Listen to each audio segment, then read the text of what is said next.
So, this is me live, apparently, although I have a strange swirly thing around in front of me. It would be good to know if the sound is working. So if anyone happens to be watching, then I can test. And I'll start doing things properly at 2 o'clock, which is when I'm meant to be on and meant to be started. So this window is awesome because it's the sort of thing you can see me through. I can't see you, but I can see that someone's watching. So if you if you can't hear me, let me know. And there should be a buzz.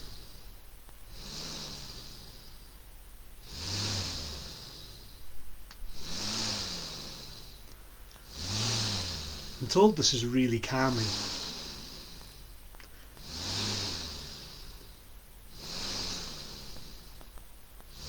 I think it can be.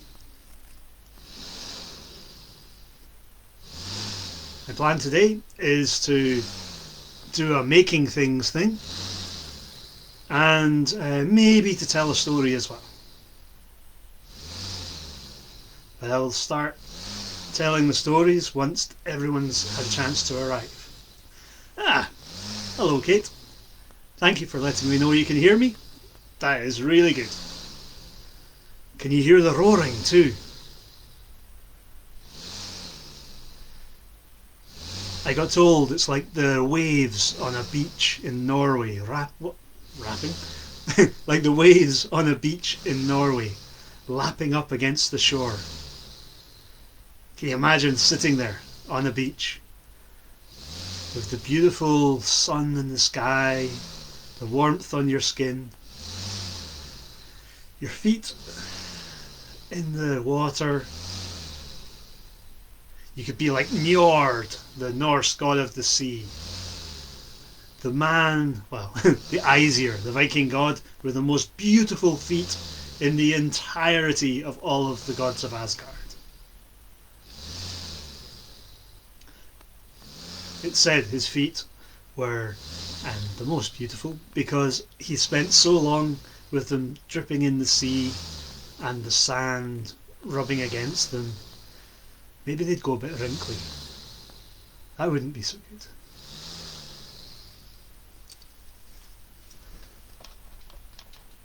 Another thing that should not be so good is if I ran out of power.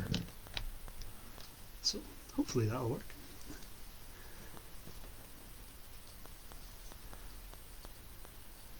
I'm not sure if anyone saw the stories I told yesterday, but I tell Viking stories.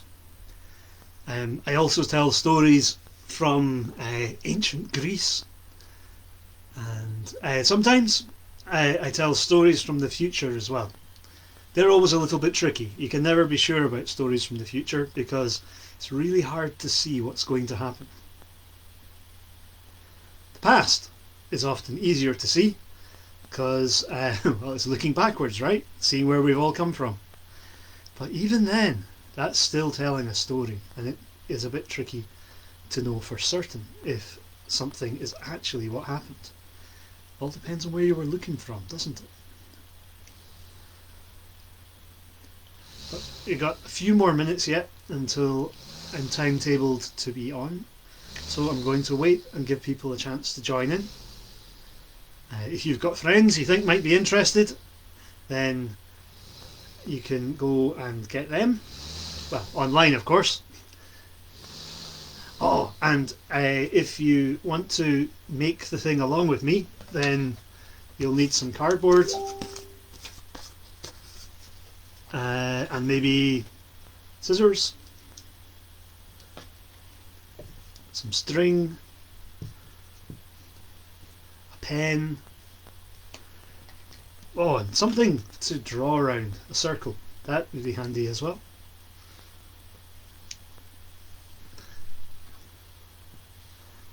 And as long as the technology holds up, then you'll be able to see what's going on. Yeah, the whooshing of the whirrer is quite soothing, isn't it? Hopefully you won't all fall asleep before I start to tell stories or things. But anyway, welcome. It is now, I think, 2 o'clock. See, I'm on time for once. It is now 2 o'clock, so I'm going to start. And I'm going to start with the whirrer. Now, can you hear the noise? It's great. What I like even better is it's really simple to make.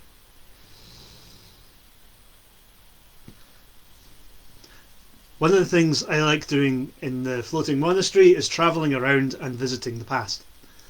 Now, if you were to find something from the past, like this, a bit of bone with a couple of holes in it, how would you tell what it was used for? How would you tell what it was? I mean, is it just something, well, a bit left over from dinner? Maybe you've cooked the animal and this is the leftover bone. There might even be holes in it, because if you put a knife into a bone, you can find the marrow in the middle, and that tastes really nice. If you don't think it tastes really nice, you're probably never been hungry enough. But, well, maybe it was made into something. Maybe it had a purpose. Bone's hollow, which means you can use it for storing things. So I've got a bit of bone like this that I put a plug on the bottom and a plug on the top that I can take in and out, and I use it for storing needles. It means I don't lose all the needles I use for sewing. But somebody else had another suggestion for how these things might have been used by kids, perhaps, in the past. And that is as a whirrer. So they did an experiment. They put some string through the holes, and then you wobble it around like this a bit, and then if you pull your arms apart and let them in, apart and in, then you can twist the string, and when you pull the strings apart, you untwist them and the bone spins, and when you pull them apart again, the same thing happens.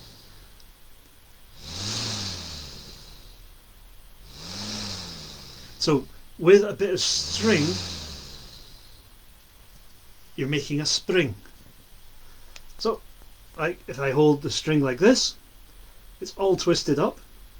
If I let my arms go together, all the energy I've put into twisting can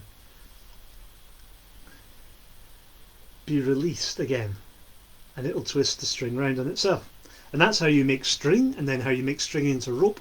And yeah, it's a technique that they have known a lot about, because anytime you want to make yourself some clothes, you need to do that to all the fibres, like in your beard, twisting them round. And instead of letting it unspring, it can hold all the hair in place and make some rope. But I thought, seeing as how I like doing things with my hands, it's one thing to show you the bone whirrer and how it whirs, but another, I can show you how to make something like it. So first of all, I tried just making a bone whirrer but out of cardboard. So you could try this if you want. It's a rectangle of cardboard rolled up like a bone with a couple of holes in it, and you can spin it around like this,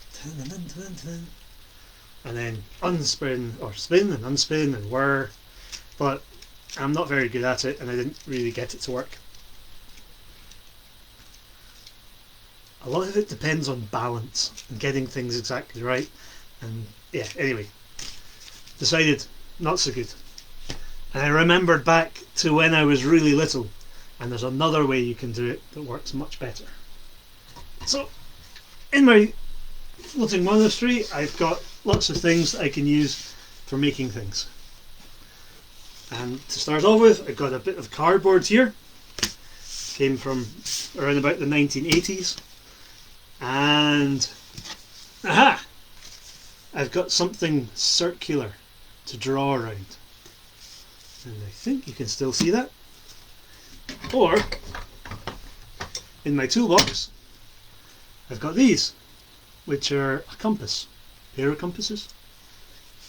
If you put one end on, then I can draw a circle. But that can be a bit tricky. So, this or a cup, they tend to be circular, or a tin of paint, that works. And then I need a pen. Well, I've got a stylus here, which is made out of lead, which I use in my manuscripts when I'm wanting to write. But maybe a pen like this would be better. If you put your circular thing on the cardboard and put it close to the edge, then you can draw around like so, and you get a circle. Handy, huh? Now, for cutting, I've got Viking scissors, but probably scissors like this are more like you've got and they'll be easier. Actually, I don't need the table anymore. So if you cut round,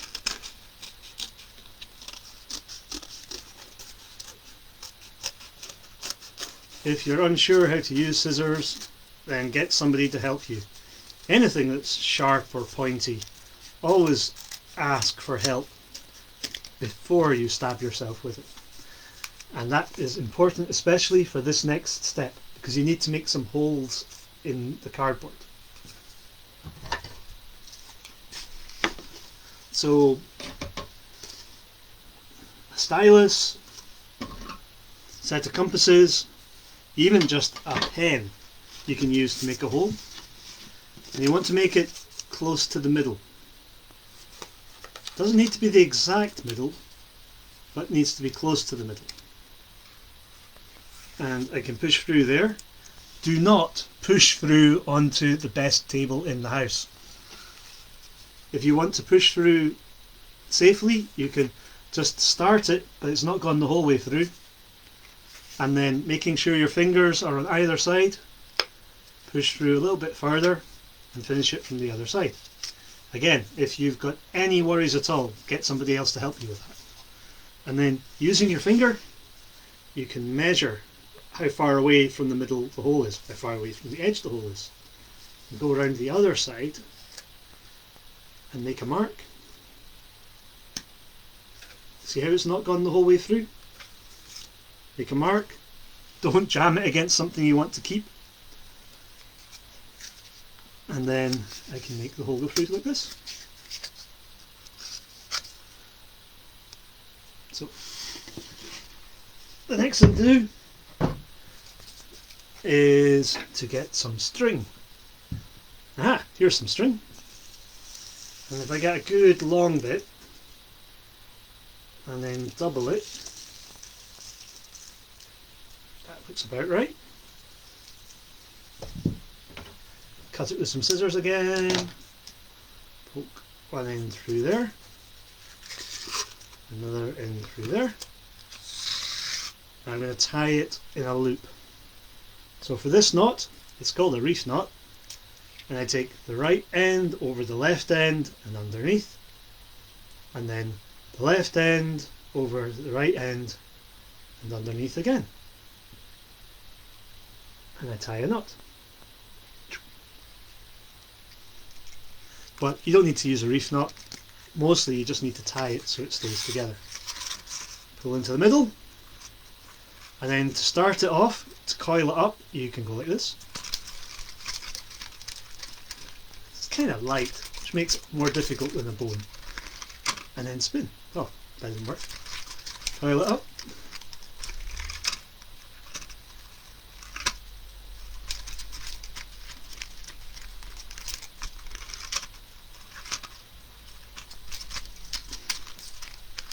See?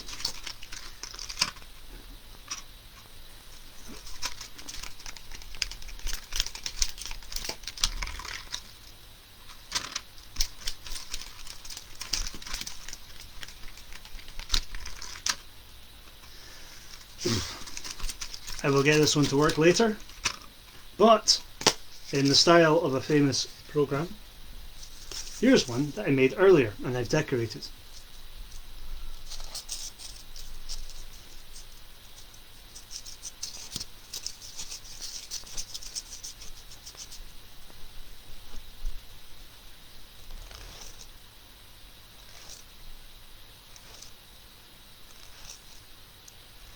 It doesn't work quite as well as the bone, but there's lots of things that you need to do in order to get them to work really well.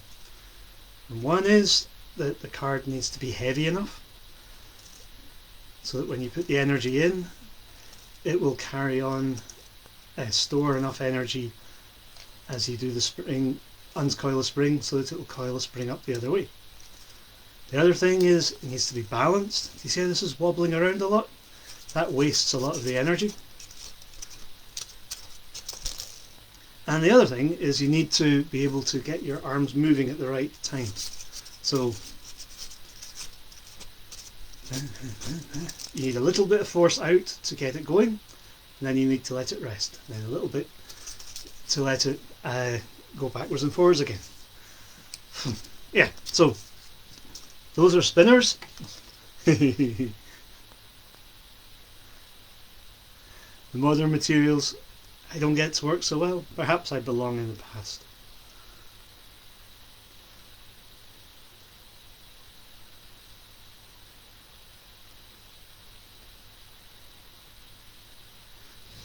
Because there's more mass in the bone, it means that when the spring unwinds, there's more momentum in the bone, so it keeps going the way that you started out it making go.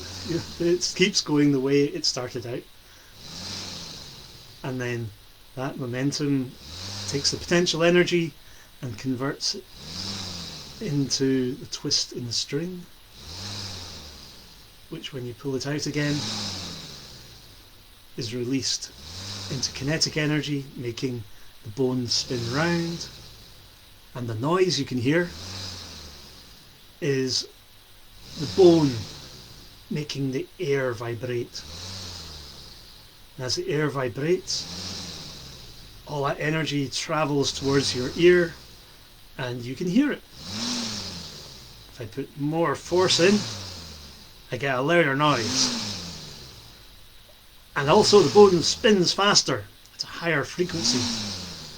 So the noise is a little bit higher. And you can experiment using different lengths of bone, different lengths of string even, and see what will change the results. And if you play with all these things, then it means that you've got the knowledge in your fingers and your hands and the imagination in your head. So if you find something like a bit of bone from 1,000 years ago, you can look at it and you can think of a wide range of possible uses that it could have had. Like, it could have been a toggle on a bag. It could have been a decoration for hanging off your beard. All sorts of possibilities. But until you do some experiments and test them out, then you don't know. And until you think about the results of the experiments, then you can't say for certain. Well, I think I've got time just to finish with a quick story. And this story is a story about a Greek hero called Heracles. And just like me, with my spinner here, Heracles' life was not a straightforward and smooth one. In fact, every time he tried to do something, it didn't quite work out right. Just ask him about his first marriage. That went horribly wrong. Of course, he blamed it all on Hera, who was a goddess who had it in for him. And this story is a little bit about that. But then Heracles and Hera, if you look at the names, they're very similar. Although Hercules had a lot of difficulty caused by Hera, his name becomes made because he took glory from those difficulties. and although things were tough, he was able to survive and make things work out better.